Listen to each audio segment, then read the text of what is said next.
บายดีปีใหม่ลา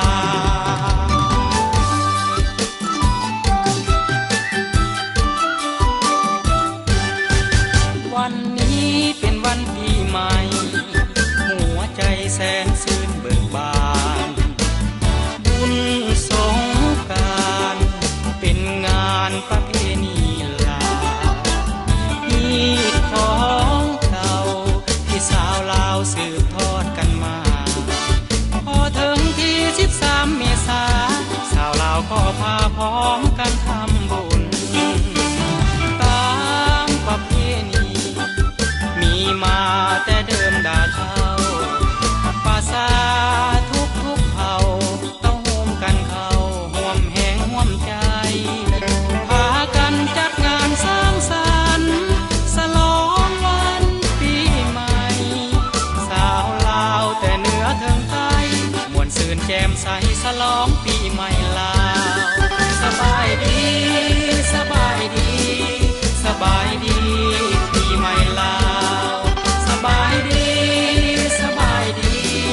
สบายดีปีใหม่ลาว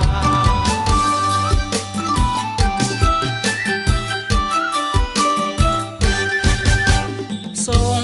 กรานต์นี้มีการทรงพระสวดมนต์ภาษา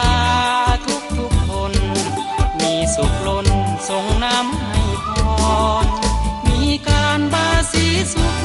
วนจากนั้นก็ลงหาดลงดอน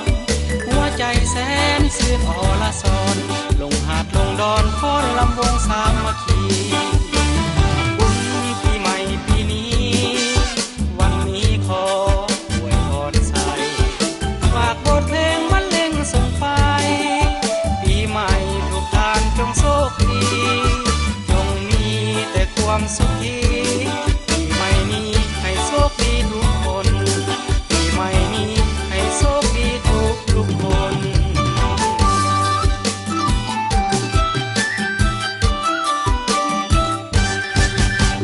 สง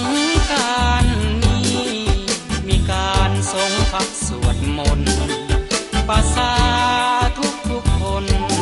มีสุขล้นส่งน้ำให้พร